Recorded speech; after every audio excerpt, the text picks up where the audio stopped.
Saudara, peta koalisi Pilpres 2024 semakin jelas pasca pengumuman Gibran sebagai bacawa pres Prabowo pada Minggu malam. Meskipun belum resmi mendaftar, tapi pengumuman tadi malam semakin mengkokohkan 3 kandidat bacawa pres dan juga baca pres. Kalau kita lihat survei Litbang Kompas, Agustus lalu menunjukkan hasil survei berdasarkan 3 nama baca pres menempatkan Ganjar dengan hasil 34,1%, Prabowo 31,3%, dan Anies 19,2%. Sementara hasil survei LSI pada Oktober ini menunjukkan survei 3 pasang baca pres dan bacawa pres. Prabowo Gibran mendapatkan suara 35,9%, Ganjar Mahfud 26,1% dan Anies Muhaimin 19,6%, sementara sisanya tidak menjawab. Bagaimana membaca peta kekuatan 3 pasang baca pres dan cawapres yang ada saat ini? Lebih lengkap kita akan bahas usai tayangan berikut. Sepakat mengusung Prabowo Subianto sebagai calon presiden Koalisi Indonesia Maju untuk 2024-2029 dan Saudara Gibran Rakabuming Raka sebagai calon wakil presiden dari Koalisi Indonesia Maju.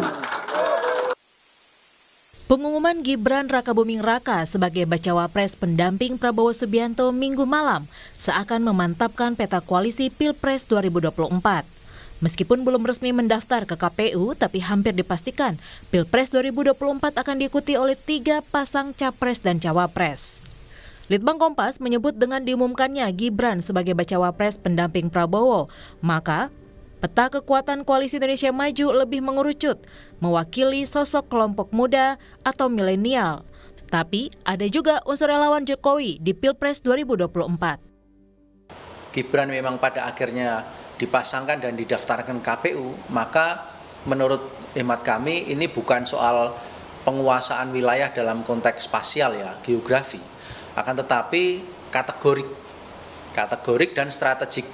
Jadi kategorik itu dalam konteks narasi milenial, pemimpin milenial yang akan dimajukan ke masyarakat, tetapi juga yang lebih penting strategik, di mana Gibran dengan kekuatan relawan itu pasti akan ditonjolkan, dan juga Gibran sebagai kekuatan yang menjadi simbol dari yang paling aman itu untuk meneruskan kelangsungan pemerintahan, itu pasti juga akan ditonjolkan.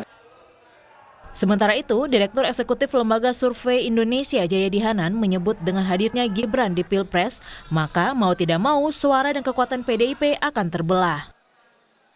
Karena kan PDIP kan tidak mungkin PDIP tetap merestui Gibran jadi cawapres Prabowo pada saat yang sama mereka mencalonkan Ganjar, kan nggak mungkin. Oke. Apalagi kita kenal PDIP selama ini sangat keras soal begitu kan. Jadi pasti terjadi yaitu mau tidak mau berhadap-hadapan itu tim Prabowo plus Gibran berhadapan nanti tim Ganjar plus Pak Mahfud. Dalam hal ini ya antara lain PDIP lawan Gerindra, PDIP lawan PAN, PDIP lawan Golkar dan sebagainya, itu dalam konteks Pilpres ya. Sosok Gibran terlihat cukup mampu menambah suara bagi Prabowo. Dari hasil survei LSI pada Oktober ini menunjukkan hasil survei 3 pasang baca pres dan bacawa pres, di mana Prabowo Gibran mendapatkan suara terbanyak 35,9%, lalu pasangan Ganjar Mahfud sebesar 26,1% dan pasangan Anies Muhaimin 19,6%. Sementara sisanya tidak menjawab. Ada peta koalisi dengan 3 pasang capres-cawapres saat ini yang jelas sudah terbentuk, di mana Partai Nasdem, PKB, dan PKS resmi mengusung Anies Baswedan dan Muhaimin Iskandar. Lalu pasangan Ganjar Pranowo Mahfud MD diusung oleh PDIP, P3, Hanura, dan Perindo. Sementara untuk pasangan Prabowo Subianto dan Gibran Rakabuming Raka diusung oleh Gerindra, Golkar, PAN, dan Demokrat. 2 pasang baca pres-bacawa pres, Anies Muhaimin dan Ganjar Mahfud sudah mendaftar ke KPU pada 19 Oktober lalu. Awalnya Anies dan Muhaimin mendatangi KPU di Kamis pagi dan di siang harinya pasangan Ganjar dan Mahfud mendaftarkan diri ke KPU. Tim Liputan Kompas TV. Bagaimana membaca peta koalisi dan kekuatan masing-masing pasangan di Pilpres mendatang? Kita bahas bersama Toto Suryaning Tias, peneliti senior Litbang Kompas. Mas Toto, selamat malam. Selamat malam. Selamat malam Mbak Livi. Kita juga akan sapa Mas Jayadi Hanan, Direktur Eksekutif Lembaga Survei Indonesia atau LSI. Mas Jayadi, selamat malam. Malam Livi, malam Mas Toto. Saya ke Mas Toto dulu. Mas Toto, ada sekitar 20% lebih pengaruh Jokowi terhadap survei sejumlah calon presiden. Seberapa besar ketika anak dari Jokowi, Gibran, sudah melabuhkan dukungannya bersanding bersama dengan Prabowo, ini akan menaikkan elektabilitas Pak Prabowo? Ya, pertama kalau kita mau urut kacang dari belakang, ya karena kami tidak punya survei, kita pakai surveinya punya Mas Jayadi ini, ya kita ikut surveinya beliau. Yang dibilang tadi Prabowo Gibran berapa? 35%, kemudian Ganjar Mahfud itu berapa? 27 atau 26%. Nah itu kalau kita urut kacang dari belakang. Sementara kalau tadi pengaruh Jokowi 20%, itu sifatnya umum ya, itu all. Itu sama juga dengan temuan juga kalau misalnya di survei kami di Kompas itu bulan Agustus, misalnya Jokowi merekomendasikan capres tertentu, itu pengaruhnya berapa? Itu kan 15%, tapi itu juga all. Tapi yang real memang hasil hasil dari survei sebagaimana yang tadi saya sampaikan. Nah, akan tetapi sifat dari pengaruh Jokowi ini kan juga dinamis juga, gitu. Jadi kita sekarang melihat realitas di lapangan bahwa ada berbagai faktor yang mungkin bisa mempengaruhi apa yang seharusnya itu terjadi kalau situasinya itu istilahnya ceteris paribus. Jadi faktor aspek-aspek itu sama. Tapi sekarang kan beberapa hal berbeda. Sehingga pengaruh Jokowi itu bisa iya 20%, tapi juga itu all, tapi juga bisa dipengaruhi faktor-faktor lain. Dalam hal ini narasi yang sekarang sedang berkembang. Kira-kira begitu, Mbak. Artinya kalau suara PDIP pastinya setelah Gibran kemudian menjadi bacawa presnya Pak Prabowo, apakah kemudian ketarik semua ke Pak Prabowo ataukah hanya sekedar memecah suara Pak Jokowi di PDIP? Kalau ketarik semua pasti tidak, karena di dalam situasi tarik menarik konstituen berdasarkan efek ekor jas dan mesin politik, ini kan dua hal itu kan, efek ekor jas dan mesin politik itu pasti tidak mungkin all. Tapi kalau sebagian iya, pasti sebagian iya, apalagi faktor penguasaan wilayah itu pasti berpengaruh. Taruhlah misalnya Mas Gibran itu punya wilayah dalam tanda petik ya, wilayah kekuasaan di Solo Raya misalnya. Itu mau tidak mau pasti akan sebagian pasti akan ketarik ke wilayah koalisinya Prabowo Gibran kalau misalnya memang jadi didaftarkan besok. Tapi juga itu pasti akan berdinamika di lapangan karena misalnya di Solo Raya di sana ada ketua DPC-nya masih sangat loyal kepada partai PDIP misalnya kayak gitu. Oke, saya ke Mas Jayadi. Mas Jayadi, survei LSI yang terbaru itu kan menempatkan posisi, koreksi saya kalau salah ya Mas, Prabowo Gibran itu angkanya sekitar 35% sekian, sementara Pak Ganjar itu di 20 sekian persen, saya kurang ingat angka pastinya. Cuma yang pasti gini, biasanya kan antara Ganjar dengan Prabowo itu kan beda-beda tipis ya Mas Jayadi ya. Kenapa kemudian ketika sudah dipasangkan, gapnya menjadi agak lebih besar?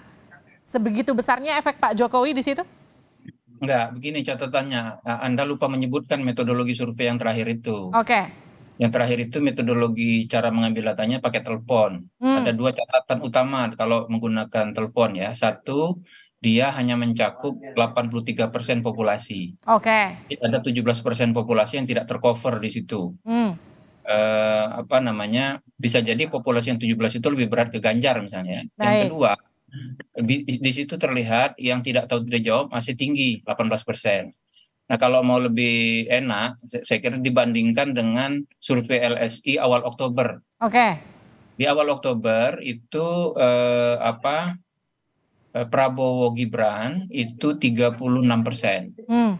Ya, Ganjar Mahfud 33%. Amin itu 23%. Oke, gapnya 3%. Ya, itu survei tatap muka, jadi mencakup 100% populasi. Oke. Kemudian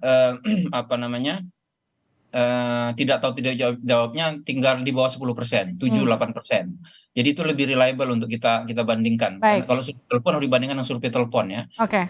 Jadi dengan demikian maka sebetulnya belum ada perubahan yang signifikan dari peta itu ketika Gibran sudah masuk. Sebetulnya gini, Gibran masuk itu sudah lama kan sebetulnya. Jadi orang tahu bahwa Gibran bakal berpasangan dengan Prabowo itu sudah lama, sudah lama. Nah, yang belum terkonfirmasi kemudian karena memang masih baru kan, baru keputusan MK-nya baru seminggu yang lalu, Gibrannya baru dideklarasikan walaupun belum resmi. Yang tadi yang menarik, apakah pengaruh Jokowi sekarang akan lebih kuat ke Prabowo Gibran atau tidak gitu? Karena sampai sebelum paling tidak sampai seminggu terakhir lah itu publik itu menganggap ya bahwa itu mengendorse dua nama, yaitu Prabowo sama Ganjar. Nah itu dua itu yang apakah kita akan lihat sebulan ke depan misalnya ketika Gibran benar-benar sekarang udah jelas Gibran kan, berarti Jokowi jelas sudah berada di posisi Prabowo kan gitu. Apakah itu akan memberikan dampak positif, menarik lebih banyak pendukung Jokowi atau tidak gitu. Tapi pada saat itu jangan lupa ada pertanyaan lain. Apakah itu seperti kata Mas Toto tadi, apakah itu menimbulkan efek negatif gitu, efek negatif. Nah kalau ada, jadi efek positifnya oke ke Prabowo, tapi efek negatifnya kemana gitu. Dalam analisis yang kami lakukan di survei terakhir lewat telepon itu, pihak yang setuju dengan keputusan MK itu seperti sekarang posisinya cenderung Prabowo, lalu Ganjar, lalu Anies. Tapi ketika kita tanyakan kepada pihak yang tidak, kita cek di pihak yang tidak setuju dengan keputusan MK, dan itu banyak yang tidak setuju dengan keputusan MK itu hampir 40%. Yang setuju itu 42%-an. Jadi setuju nggak setuju itu berimbang. Yang tidak setuju itu turun tuh suaranya untuk Prabowo, turun juga suaranya untuk Ganjar, naik suara untuk Anies.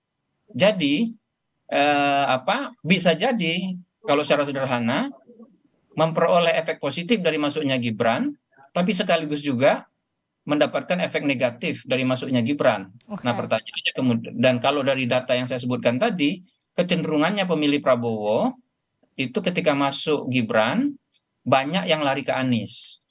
Kenapa begitu? Kenapa begitu? Kalau kita analisis lebih jauh, pemilih Pak Prabowo itu masih banyak sekali yang kategori tidak puas dengan kinerja presiden. Jadi kalau yang tidak puas dengan kinerja presiden di sekitar bulan Oktober itu yang tidak puas dengan kinerja presiden sekitar 25-30 ya, ada penurunan. Itu sekitar 50% orang yang tidak puas dengan kinerja presiden itu memilih Prabowo.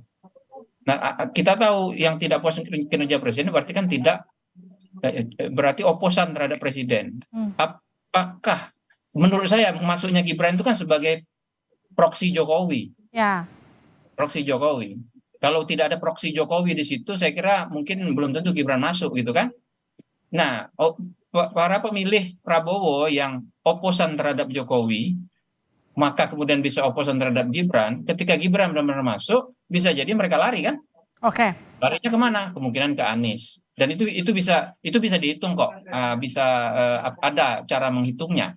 Dan saya kira hitung-hitungannya cukup mengkonfirmasi bahwa kemungkinan banyak pemilih Prabowo lari ke Anies dalam konteks seperti itu. Jadi seperti saya setuju dengan Mas Toto tadi, dinamikanya berubah gitu. Ada faktor-faktor yang harus diperhitungkan, terutama adalah reaksi negatif publik terhadap keputusan masuknya Gibran gitu. Kan keputusan MK dengan masuknya Gibran itu tidak bisa dilepaskan satu sama lain kan? Belum lagi misalnya saya mendeteksi lewat survei itu terlihat bahwa orang yang tahu bahwa ketua MK itu adalah ipar presiden itu mengatakan bahwa mereka menganggap keputusan itu tidak adil karena menguntungkan keluarga presiden, gitu kan? Lalu kalau kita cek elektabilitasnya, orang yang tahu bahwa ketua MK adalah ipar presiden, itu pilihannya kepada Prabowo maksimal 30% aja. Jadi dibandingkan dengan yang tidak tahu, itu bisa mencapai 40% yang milih Prabowo gitu. Oke. Jadi makin banyak yang tahu bahwa keputusan ini terkait dengan pertalian keluarga atau dikait-kaitkan dengan pertalian keluarga, dalam hal ini Anwar Usman, itu potensi juga menggerus suara Prabowo Gibran. Oke. Nah, masalahnya yang tahu itu baru sedikit, Mas Toto, kalau di kita masih di bawah 30%. Anda tahu isu seperti ini kan akan dijaga oleh pihak yang berkepentingan kan gitu. Karena suasana kita sudah kompetisi kan. Betul. Nggak bisa kita mengatakan isu itu nanti sebentar aja, nanti tenggelam. Nggak bisa. Sekarang ada yang menenggelamkan, ada yang menaikkannya lagi kan gitu. Ya. Ya, Begitu Mbak Livi. Nah, kira-kira ini kita akan Februari itu sudah masuk saatnya pemilu, kemudian kapan survei ini kemudian akan menemui titik yang hampir mendekati hasil suara di pemilu nanti kira-kira, kalau sekarang sudah baru masuk masa pendaftaran, Mas Jayadi? Biasanya kalau surveinya sangat kompetitif seperti sekarang, kalau diperkirakan pertarungannya kompetitif, diperkirakan. Menurut saya bahkan kalau melihat dinamika yang berkembang sekarang, belum tentu yang masuk putaran kedua itu kalau selama ini kan kita menganggap yang paling potensial masuk putaran kedua adalah Prabowo dan Ganjar kan? Ya. Belum tentu tertutup peluangnya, belum tentu ya. Karena belum ada yang memperoleh angka di atas 50% kan? Oke. 50% terlalu jauh lah. Di atas 40% aja susah gitu. Jadi angka tertinggi untuk Prabowo Gibran itu 36%. Oke. Yang belum menentukan pilihan hampir 10%. Bayangin kalau 10% itu terdistribusi secara tidak berimbang. Itu belum lagi ditambah faktor-faktor yang berpengaruh secara negatif. Jadi dia akan kompetitif sampai dengan menjelang pemilu. Nah, biasanya survei itu akan mulai terlihat lebih mendekati hasil yang sesungguhnya kalau sudah dekat-dekat banget. Kalau kompetitif seperti sekarang mungkin sampai semingguan kita akan melihatnya itu baru punya peta yang lebih jelas gitu. Baik, Mas Toto terakhir singkat saja. Jadi kapan rilis hasil survei terbaru Litbang Kompas, Mas Toto? Nanti ditunggu saja Mbak. Yang jelas setelah penetapan pasangan capres, kemudian kalau bisa mendekati atau sudah agak masuk masa kampanye ya, jadi November mungkin ya. Jadi gambarannya bisa lebih jelas, nanti kita lihat seperti apa. Terima kasih Mas Toto, terima kasih Mas Jayadi sudah bergabung di Sapa Indonesia Malam.